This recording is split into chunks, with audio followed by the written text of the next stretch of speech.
Bismillahirrahmanirrahim. Today's topic of discussion is revision of histology of inner ear.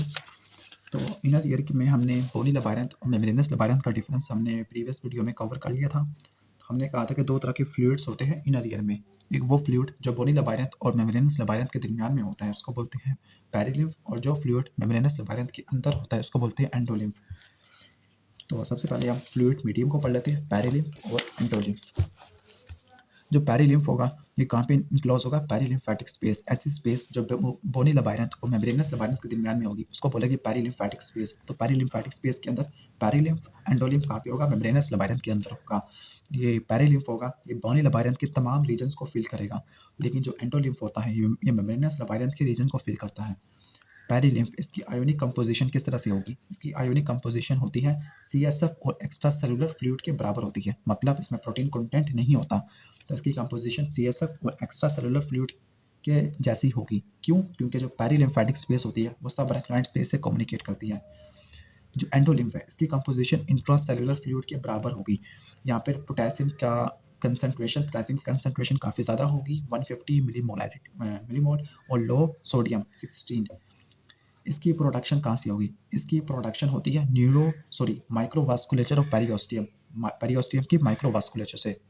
जबकि endolymph की production होती है striae vascularis से। और स्ट्राया वेस्कुलरिस कहाँ पे पड़ा होता है, lateral wall of cochlear duct. Cochlear duct को स्पेसिफिकली बोलते हैं स्कैला मीडिया। अब जो इसकी ड्रेनेज कैसे होगी, इसकी ड्रेनेज होगी पेरिलिम्फेटिक डक्ट के, इससे ड्रेनेज होगी एंडोलिम्फेटिक डक्ट। इसकी ड्रेनेज कहाँ पे होगी, सब अरेक्नॉइड स्पेस में। ये सब अरेक्नॉइड स्पेस को ज्वाइन करेगा, ठीक हो गया। और ये जो इसकी ज्वाइनिंग होती है ये मेम्ब्रेनस लबायरंथ को क्लोज रखती है, उनको सपोर्ट करती है।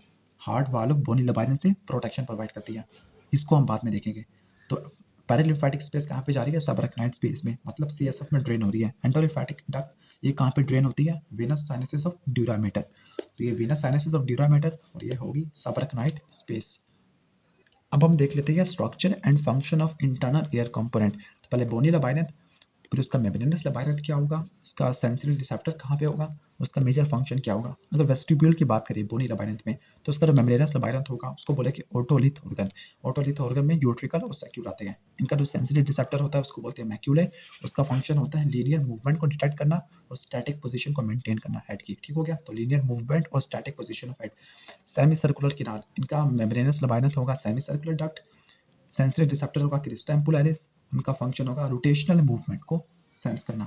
कोक्लिया, कोक्लिया इसका मेम्ब्रेनस लबायरंथ होगा कोक्लियर डक्ट। इसका सेंसरी रिसेप्टर होगा स्पाइरल ऑर्गन ऑफ कोर्टाई, और इसका फंक्शन होगा हियरिंग को डिटेक्ट करना, साउंड को डिटेक्ट करना। अब हम पढ़ लेते हैं मेम्ब्रेनस लबायरंथ, इसका बेसिक ओवरव्यू ले लेते हैं। मेम्ब्रेनस लबायरंथ को सेपरेट करने के लिए एक पेरिलिम्फेटिक स्पेस होती है। किससे सेपरेट करने के लिए, बोनी लबायरंथ से। तो इस स्पेस के अंदर पेरिलिम्फ होगा, उसके साथ हमें thin strands of connective tissue भी देखने को मिलेगा जो मेम्ब्रेनस लबायरंथ को बोनी लबायरंथ के अंदर सस्पेंड करेगी।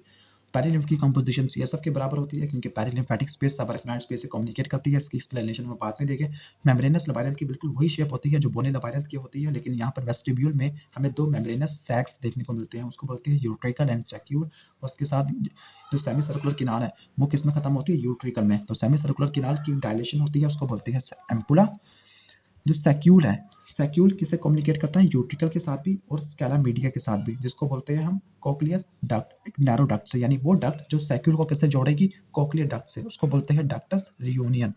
तो यहाँ पे आपको नजर आ रहा होगा ये है सैक्यूल और ये है cochlear duct, specifically Scala media. तो इनको जोड़ने वाली जो डक्ट होगी उसको बोलेगी डक्टस रियूनियन, ठीक हो गया। और ऐसी डक्ट जो यूट्रिकल और सैक्यूल को आपस में जोड़ेगी वो एक वाई शेप बना लेगी, उसको बोलेगी एंडोलिम्फेटिक डक्ट। आपको नजर आ रहा है एंडोलिम्फेटिक डक्ट, ये वाई शेप डक्ट बनेगी, इसको बोलते हैं एंडोलिम्फेटिक डक्ट, जो यूट्रिकल को सैक्यूल के साथ जोड़ती है। और जो एंडोलिम्फेटिक सैक है उसको लाइन करने वाले जो एपिथेलियम है सिंपल कॉलमनर, क्योंकि ये एब्सॉर्प्टिव होते हैं, माइक्रोविलाई इनके फ्री सरफेस के ऊपर होगा। इनका फंक्शन यही होगा कि एंडोलिम्फ को ट्रांसफर करना ब्लड कैपिलरीज में, जो एंडोलिम्फेटिक सैक के करीबी होती है। आगे जो मेम्ब्रेनस लबायरंथ है, मेम्ब्रेनस लबायरंथ में थिन कनेक्टिव टिश्यू होगा जो कि इंटरनली किससे लाइन होगा, एपिथेलियल लेयर जो एक्टोडर्म से निकलती है। Lining epithelium simple squamous variety की होती है, लेकिन कुछ जगहों पे ये स्पेशलाइज्ड सेंसरी एरिया बनाती है। वो 6 जगह के नाम बता रहा हूँ। पहला है क्रिस्टा एम्पुलरिस, जो कि जिनका नंबर 3 होता है, और ये बड़े होते हैं एम्पुला में। और एम्पुला क्या है? सेमी सर्कुलर किनार की डायलेशन होती है। जब सेमी सर्कुलर किनार में किसमें खत्म होना होता है? यूट्रिकल में, तो डायलेशन देती है। उस डायलेशन को बोलती है एम्पुला। एम्पुला 3 होगा, तो फिर क्रिस्टा एम्पुलरिस जो सेंसरी ऑर्गन है वो भी 3 होगी, या फिर क्रिस्टी बोल देती है। दूसरा मैक्यूला। मैक्यूला 2 हो गए, एक होगा यूट्रिकल के अंदर, एक होगा सैक्यूल के अंदर। यूट्रिकल के अंदर होगा तो उसको बोलेंगे मैक्यूला यूट्रिकुलाई, दूसरा सैक्यूल के अंदर उसको बोलेंगे मैक्यूला सैक्यूलाई। और इसके बाद सिंगल ऑर्गन ऑफ कोटाई, जो कहाँ पे देखने को मिलता है? कोक्लियर डक्ट में देखने को मिलता है। सेमी सर्कुलर किनार, यूट्रिकल और सैक्यूल, इन सबको मिला के हम वेस्टिबुलर apparatus बोल सकते हैं।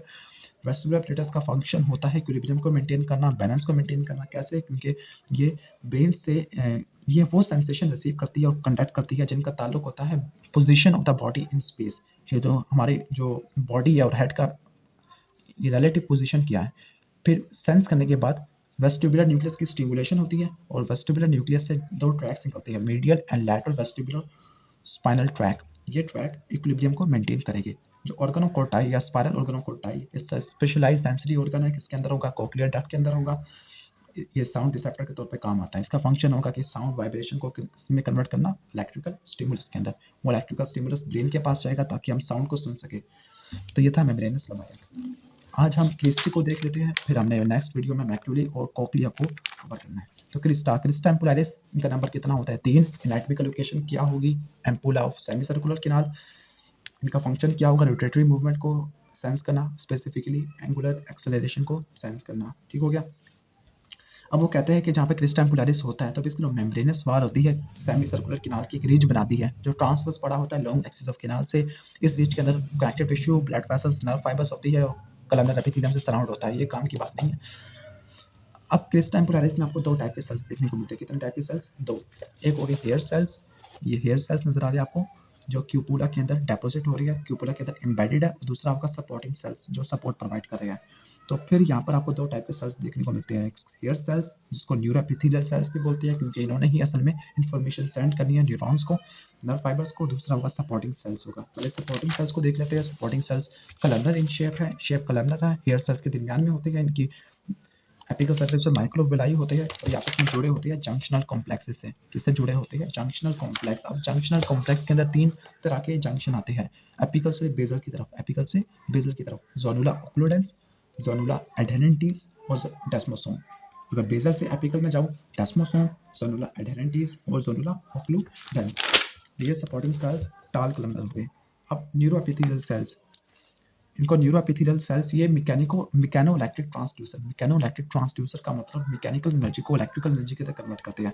इन हेयर सेल्स के ऊपर हमें हेयर बंडल देखने को मिलता है। आपको नजर आ रहा होगा हेयर बंडल। इस हेयर बंडल के अंदर आपको 40 से लेकर 50 स्टीरियोसिलिया देखने को मिलती है। और स्टीरियोसिलिया इस तरह से पड़े होते हैं एक रो में, कि वो रो एक साइड पर बढ़ रही होती है, यानी स्टीरियोसिलिया की लेंथ एक साइड के ऊपर बढ़ रही होती है। मैं आपको डायग्राम से दिखाता हूँ।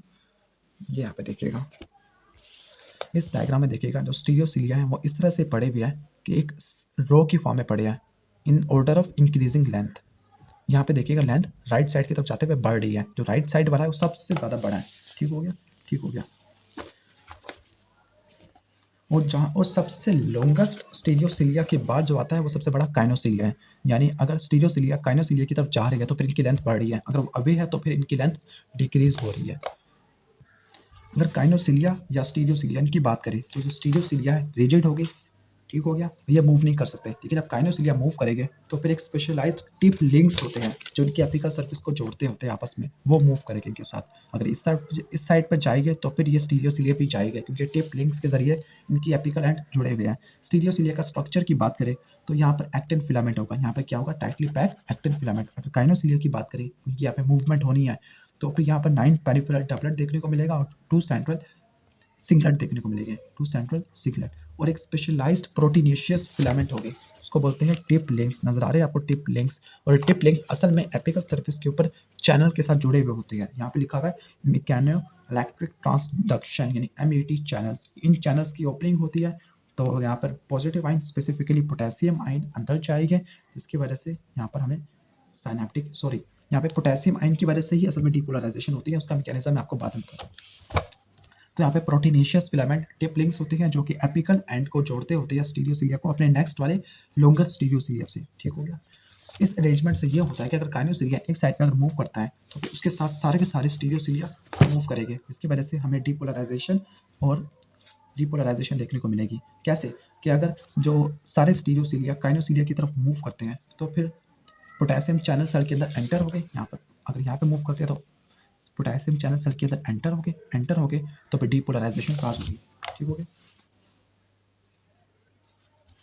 अब हम हेयर सेल्स या न्यूरो एपिथेलियल सेल्स या मैकेनोइलेक्ट्रिक ट्रांसड्यूसर इनकी दो टाइप कर लेते हैं, टाइप 1 और टाइप 2। जो टाइप 1 है इनकी शेप देखिएगा बॉटल शेप है, टाइप 2 है इनकी शेप है सिलेंड्रिकल। तो टाइप 1 की बॉटल शेप सिलेंड्रिकल। जो टाइप 1 है इनके पास नर्व आ रही है, सो ओनली एफरेंट, सिर्फ एफरेंट आ रही है, लेकिन जो एफरेंट होती है वो एफरेंट के कप शेप एंडिंग पे खत्म हो रही है। इस एफरेंट के कप शेप एंडिंग को बोलते हैं हम कैलिक्स। तो जो एफरेंट है वो कैलिक्स पे आके खत्म हो रही है, लेकिन जो एफरेंट है वो बेजल सरफेस के ऊपर आके खत्म हो रही है। इसका मतलब टाइप 1 की बेजल सरफेस को सप्लाई करने वाली नर्व एक ही है, वो है एफरेंट। जो एफरेंट है वो इसकी कप शेप स्वेलिंग को सप्लाई करती है, जिसको कहते हैं हम कैलिक्स। जो टाइप 2 है उसको है सिलेंड्रिकल टाइप की है, सिलेंड्रिकल टाइप के देखने को मिलते हैं। यहाँ पर दोनों ही नर्व होती है सप्लाई करने वाली, एफरेंट भी और आफ्रेंट भी, यानी एफरेंट और ईफ्रेंट। ईफ्रेंट असल में क्या करेगी, ईफ्रेंट नर्व का फायदा या फिर फंक्शन ये होगा कि अगर एक्सेसिव स्टिमुलेशन होती है हेयर सेल्स की तो कहीं हेयर सेल्स डैमेज ना हो जाए, तो फिर इनकी एक्सेसिव स्टिमुलेशन को प्रिवेंट करना।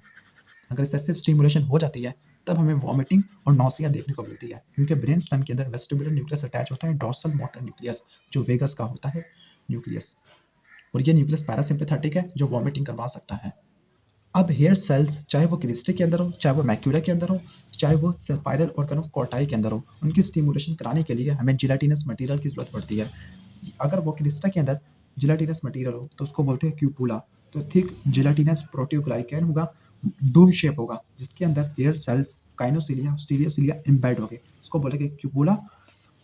ये क्यूपुला कोनिकल इन शेप होगा, कोनिकल इन शेप होगा। मतलब अगर हेड की रोटेशन होती है तो पहले क्यूपुला मूव करेगा, क्यूपुला की मूव करने की वजह से काइनोसिलिया मूव करेगा, काइनोसिलिया की मूव करने की वजह से स्टीरियोसिलिया मूव करेगा। ठीक हो गया।